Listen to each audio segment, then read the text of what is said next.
Hey y'all. Hope everybody doing okay.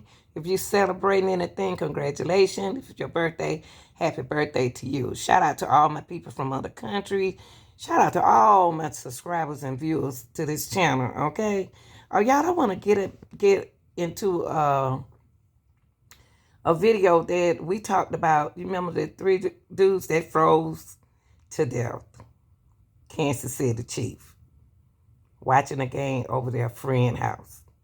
Okay, the mom of the man found dead in the friend's backyard. She's gonna speak out, and I like when mothers stands up and speaks for their children. You'll always be their child. You know what I mean? But let's see what Mama have to say. Okay. A grieving mother is begging for answers today. We're at a loss. We don't know what to do. Norma Chester's son was one of the three men found in the backyard of a Kansas City home on January 9th, apparently frozen to death. It happened after they left a watch party at a friend's house as they cheered on the Kansas City Chiefs. Kansas City touchdown! Have been identified as David Harrington, Clayton McGinney, and Ricky Johnson. Norma is Johnson's mother. Have the authorities told you anything about a possible cause of death? Nothing whatsoever. I have to believe they froze to death, but how they got there and why they were there so long is baffling.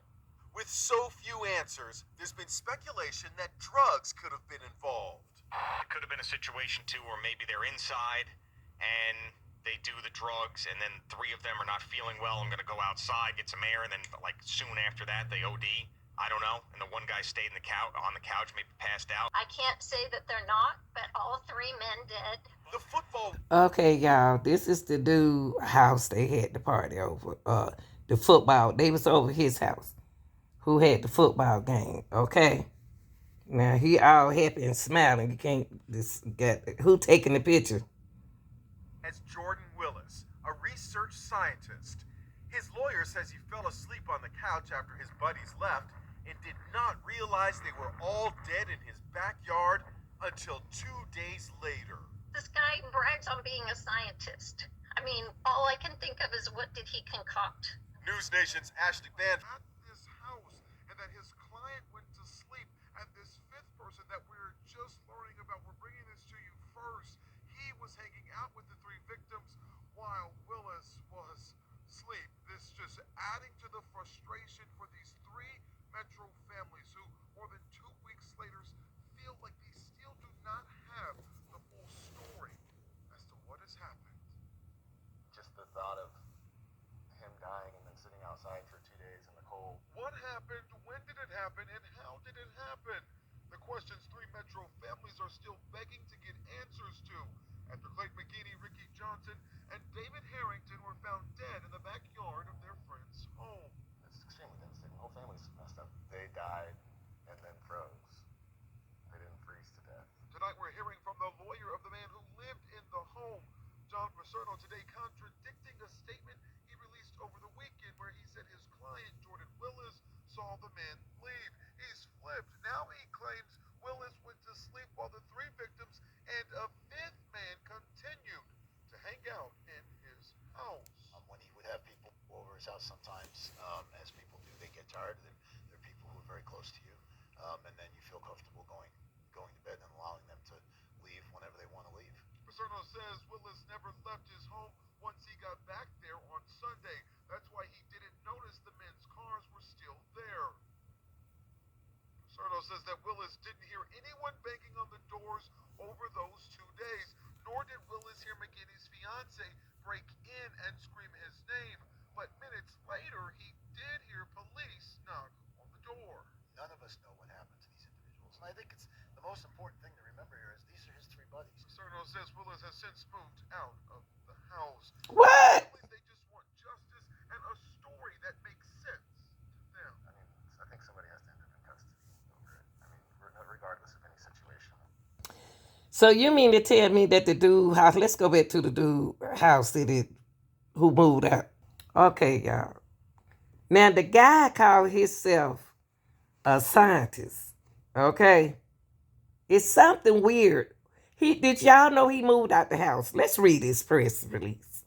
It said, on behalf of Jordan Willis, I am assuring this press release in hopes of setting the record straight regarding the tragic death of his three close friends. Jordan had absolutely nothing to do with their deaths. He does not know the timing or matter of the death. Hold on for a minute. Nor does he know how or when they acid his house. He had no knowledge that they remain in his backyard or that they need medical attention. Had he known, he certainly would have called for help. The last time he saw them was when they left his house and he went to bed. Now, prior to the beginning, y'all, let me move this out of the way. Prior to the beginning, people, prior to the beginning, contacted by police, he did not receive any phone calls or text messages from friends or family members of the deceased. That's what he's claiming. 2 people came to his house. However, he did not hear them as he sleeps with buds and loud fan. One of those people, the wife or one of the deceased, okay, tried to reach him via Facebook. Okay, she tried to call him through Facebook, y'all. Messages, and unfortunately, he did not see this message until after the police contacted him. 2 of his friends parked their cars on the street, and there was no cars parked in his driveway. Jordan did not notice the cars in the street. What? However, it would not be unusual for his friends to have left their cars there overnight.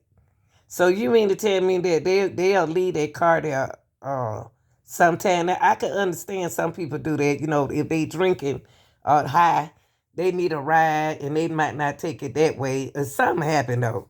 This don't make no sense. Three men there. I don't care if they was, under the influence. The man leave. He's flipped. Now he claims Willis went to sleep while the 3 victims and a 5th man continued to hang out in his house. When he would have people. Okay, so a 5th man hung out at the house. Now, who is this 5th person? And y'all, he moved out of his house? Over his house sometimes, as people do. They get tired. They're people who are very close to you, and then you feel comfortable going to bed and allowing them to leave whenever they want to leave. Paserno says Willis never left his home once he got back there on Sunday. That's why he didn't notice the men's cars were still there. Paserno. Okay, let's get to the bottom line. What happened in that house? This man right here, this who house they was at, y'all. He's a scientist, okay? A research scientist, okay? You can see his computer. What happened in that house? Now, let me ask y'all something. Do y'all think in the fume smell was in there that knocked all of them out? Y'all don't think it's a smell that they was getting from the house like that took them out like that? Since it knocked him out like that, y'all don't think, you know what I'm saying? Like something, a leakage. Do he have a leak in his house? A leakage or something that the fumes just got to them and they couldn't move anymore? What y'all think? I want to hear from y'all. But this is the dude that who had the party at his house. His lawyer says he fell asleep on the couch after his buddies left and did not realize they were all dead in his backyard until 2 days later. That's what I was asking y'all that from this, because I just... 3 men, all in their mid to late 30s, healthy guys there, go over to their buddy's house, whose name is Jordan Willis, and they watch the game, Chiefs-Chargers, on January 7th. Then nobody sees them, and all of the families get really, really worried, and they go over and they knock on the door, and no one answers. Finally, one of the fiancés goes over, breaks into the house, finds a body on the back porch, calls police. They find the other 2 men frozen in the backyard. So So then the homeowner tells police he saw his friends leave through the front door that night. He went to bed. He sleeps with headphones on and a loud fan. Didn't hear anything. Didn't hear anybody knocking on his door. Said he stayed inside all day Monday and worked from home on Tuesday. And he was used to his friends leaving cars at his place, so didn't think anything of it. Didn't see the text from the worried family members. Okay. I got a problem with this. Okay. You got 3 men right here. If what the homeowner said, it's not unusual for them to leave their cars in his front yard. So they sound like to me that they got hot and they couldn't get back in. Okay, if they couldn't get back in the house, why they didn't get back in the car and take a nap? Something knocked these men out, y'all. Something strong, powerful knocked them out. So that's why I was asking y'all, did they inhale any gas? Anything like a gas liquid? Because they froze to death. They didn't have to sleep outside. They could have went and got in their car. They know this. So I'm asking y'all, do y'all think that man had a fume smell coming from you? You can't see carbon monoxide. You can't see none of that stuff. It can get in your system and knock you out.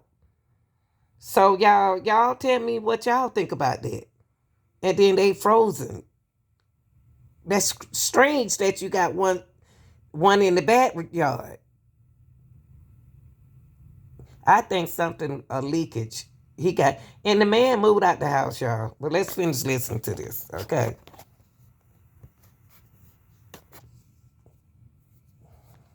The late 30s, healthy guys there go over to their buddy's house, whose name is Jordan Willis, and they watch the game, Chiefs-Chargers, on January 7th. Then nobody sees them, and all of the families get really, really worried, and they go over and they knock on the door, and no one answers. Finally, one of the fiancés goes over, breaks into the house, finds a body on the back porch, calls police. They find the other 2 men frozen in the backyard. So then the homeowner tells police he saw his friends leave through the front door that night. He went to bed. He sleeps with headphones on and a loud fan. Didn't hear anything. Didn't hear anybody knocking on his door. Said he stayed inside all day Monday and worked from home on Tuesday. And he was used to his friends leaving cars at his place, so didn't think anything of it. Didn't see the text from the worried family members. But the men's families and a 5th friend who was also there that night are not buying that account. I'm furious. Everybody's furious. Nobody believes this story. I personally think they got drugged and were drug out the back door and put in the backyard. I want to know exactly what happened. Cover up. Something's wrong with the picture. That's right. Had he seen those guys out there, he would have gotten them help immediately. So the families accuse the homeowner, Willis, and his attorney of changing their story about, did they see them and send him out the door? Did he just go up to bed? So Willis has since moved out of the house. And again, we're still awaiting those reports on the toxicology because people want to see if drugs were involved in any case and what happened. But it's a very bizarre. Correct. I'm going to end this live, but what I want to say is, if this has never happened, what happened? This is weird. And they was over there for days, y'all. It ain't like he didn't see them for 1 day. They didn't come get their cars for 2 days. They didn't come get their car for 3 days. So when you gonna call the police? When you gonna call your friend? When you gonna get them a call to check on them? Where y'all at, man? Y'all need to come move y'all car. Y'all all right, man? And then why are you moving out the house? Why is he moving? It's something that he knows that don't nobody know. Y'all like, share, and subscribe. I'm out of here.